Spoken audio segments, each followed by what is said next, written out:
Salam əziz müəllimlər və müdavimlər. Bugün biz təhsil alanların və təhsil verənlərin hüquq və vəzifələri mövzusunu öyrənmiş olacağıq. Gəlin əvvəlcə yadımızda saxlayaq görək, hüquq nədir, vəzifə nədir? Bunu necə asan yolla yadımızda saxlayarıq? Yadınızda saxlayın ki, hüquq istəyərəm, edərəm, istəmərəm, etmərəm. Vəzifəni isə borc kimi yadınızda saxlayın. Yəni vəzifəmdir, borcumdur, etməliyəm. İlk öncə baxaq biz təhsil alanların hüquq və vəzifələrinə.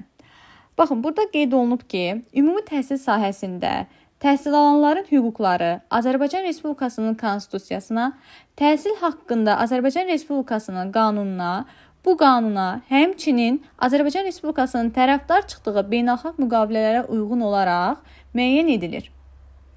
Ümumi təhsil sahəsində təhsil alanların hüquqları bunlardır.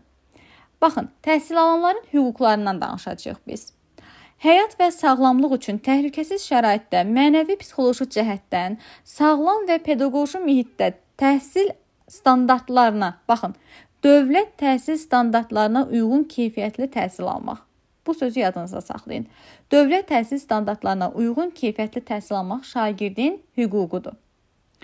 Təhsil sahəsində və təhsil müəssisəsində tədrisin dilini, xarici dili, tam orta təhsil səviyyəsində təhsilin təmayülünü, tədris olunan dərsdənkənar məşğələləri sərbəst seçmək. Baxın, sərbəst sözünü harda gördüksə, bilin ki, o hüquqdur. Bu sərbəst sözünü təhsil verəndə də görəcəksiniz, yəni müəllimlərdə də görəcəksiniz. Sərbəst sözü varsa hüquqdur.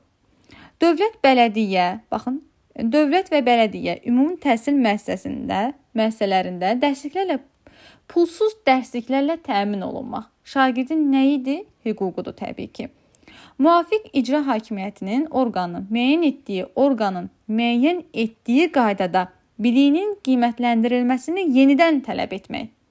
Baxın, biliyinin yenidən qiymətləndirilməsini tələb etmək. Şagirdin nə idi? Təbii ki, hüququdur. Təhsil prosesinin təşkilində və idarə olunmasında fəal iştirak etmək, öz fikir və mülahizələrini sərbəst ifadə etmək şagirdin hüququdur. Yəni şagirdə heç kim deyə bilməz ki, sən bu təlimdə iştirak et və ya etmə. Və yaxud da heç kəs buna qadağa qoya bilməz. Çünki şagirdin bu hüququdur. Şərəf və ləyaqətinə aşağılayan fiziki və mənəvi zorakılıq hallarında insan hüquqlarına zidd hərəkətlərdən müdafiə olunmaq.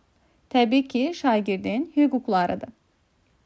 Psixoloji yardım almaq və psixoloji yardım haqqında Azərbaycan Respublikasının qanunu ilə müəyyən edilmiş qaydada ödənişsiz şəkildə psixoloji yardım almaq şagirdin hüququdur.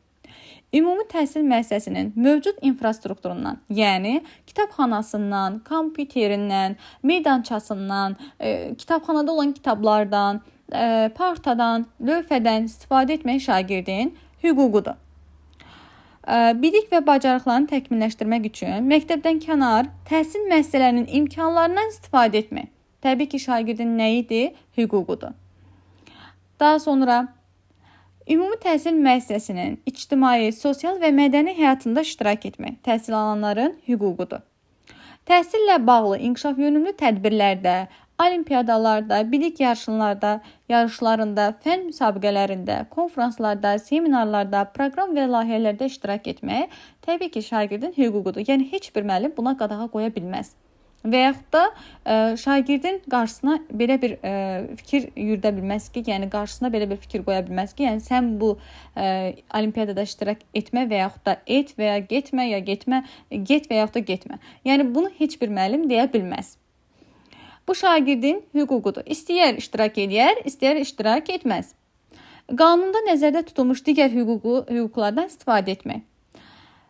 Ümumi təhsil müəssisələri şagirdlərin təhsil prosesi ilə bağlı olmayan işlərə, tədbirlərə cəlb edilməsi yol verilmir.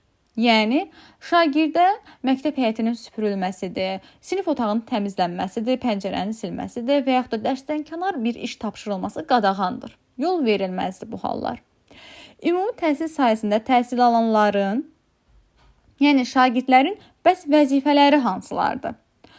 Bu açar sözü yadınızda saxlayın. Dövlət təhsil standartlarına uyğun bilik və bacarıq vərdişlərə yiyələnmək. Yəni şagird isə, şagirdin borcu nədir? Oxumaq, belə deyim, bilik və bacarıqlara yiyələnmək, məktəbə gəlibsə bu oxumalıdır. Verilən tapşırıqları əməl etməlidir. verilən tapşırığı vaxtında yerinə yetirməlidir. Bu şagirdin borcudur, yəni vəzifəsidir. Daha sonra üzürsüz səbəblərdən dərsdən yayınma hallarına yol verməmək, verilən tapşırıqları vaxtında və keyfiyyətlə yerinə yetirmək təbii ki, şagirdin vəzifəsidir. Təhsil müəssisəsinin nizamnaməsini, tələblərinə, daxili nizam-intizam qaydalarına əməl etmək şagirdin vəzifəsidir. Əməl etməyəcək, məktəbdən kənarlaşdırılacaq. Yəni şagirdin borcudur. Pedaqoji işçilərə, pedaqoji prosesin digər iştirakçılarına, bütün insanlara hörmət və ehtiramla yanaşmaq təbii ki, şagirdin borcudur, vəzifəsidir. Dövlət, cəmiyyət, ailə üzvləri qarşısında, özü qarşısında məsuliyyətini dərk etmək. Baxın, bu sözü yadınızda saxlayın. Özü qarşısında öz məsuliyyətini dərk etmək şagirdin vəzifəsidir. Sağlam həyat tərzi keçirmək. Bax, bunu çox müəllim qarışdırır.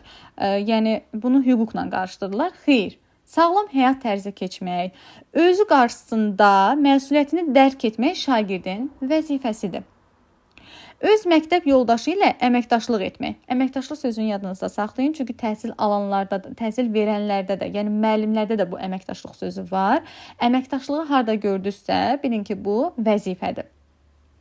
Qanunla nəzərdə tutulmuş digər vəzifələri yerinə yetirmək şagirdin təbii ki, vəzifəsidir. Daha sonra gəlirik bir təhsil verənlərin hüquq və vəzifələrinə. Təhsil verənlər dedikdə müəllimlər və pedaqoji işçilər nəzərdə tutulur. Ümumi təhsil sahəsində təhsil verənlərin hüquq və vəzifələri Azərbaycan Respublikasının Konstitusiyası və bu qanun, belə deyək də, digər normativ hüquqi aktlar, Azərbaycan Respublikasının tərəfdar çıxdığı, baxın, beynəlxalq müqavilələr, təhsil müəssisəsinin nizamnaməsi və daxili intizam qaydalarına, eləcə də işə götürənlə təhsil verən arasında bağlanan əmək müqaviləsi ilə tənzimlənir. Bunu yadımızda saxlayaq. Daha sonra biz təhsil verənin birinci hüquqlarını öyrənəcəyik. Baxaq görək müəllimlərin hüquqları hansılardır? Təhlükəsiz iş şəraitində normal təhsil şəraiti ilə təmin olunmaq hər bir müəllimin hüququdur. Yəni bunu tələb edə bilərik ki, biz normal təhsil şəraiti ilə, yəni normal təhsil şəraitini tələb edə bilərik ki, yəni müəllimin hüququ var ki, yaxşı məktəbdə, sinif otağında, təhlükəsiz sinif şəraitində təmin olunsun, sinif şəraitində təmin olunsun, yəni bunun hüququ var müəllimin. Təhsil müəssisəsinin nizam-intizamnaməsinə uyğun olaraq təhsil prosesinin təşkilində və idarə olunmasında iştirak etmək, təklifləri irəli sürmək hər bir müəllimin hüququdur. Təbii ki, təhsillə bağlı olan konfranslarda, tədbirlərdə və müxtəlif, belə deyək də, konfranslarda iştirak etmək müəllimin hüququdur. Müxtəlif təkliflər irəli sürmək müəllimin hüququdur. Şərəf və ləyaqətinə hörmətlə yanaşılmasını tələb etmək müəllimin hüququdur. Tədrisin formasını, metodunu, vasitələrini, baxın, sərbəst seçmək. Sərbəst sözü varsa hüquqdur. Burada diqqətli olaq. Yeni ixtisas almaq, staj keçmək, ixtisas və elmi dərəcəsini yüksəltmək. Elmi dərəcə sözünü harda gördünüzsə, bilin ki, bu müəllimin hüququdur. Mükafatlandırılmaq və təltif olunmaq müəllimin hüququdur. Təhsil müəssisəsində vəzifə tutmaq, seçmək, seçilmək, bax bunların hamısı müəllimin hüququdur. Yəni müəllim direktor vəzifəsinə də keçə bilər, müavin kimi də fəaliyyət göstərə bilər. Bunu yəni heç kim qadağa qoya bilməz müəllimə. Müəllimin hüququdur. Qanunla nəzərdə tutulmuş digər hüquqi aktlarla yəni həyata keçirilir.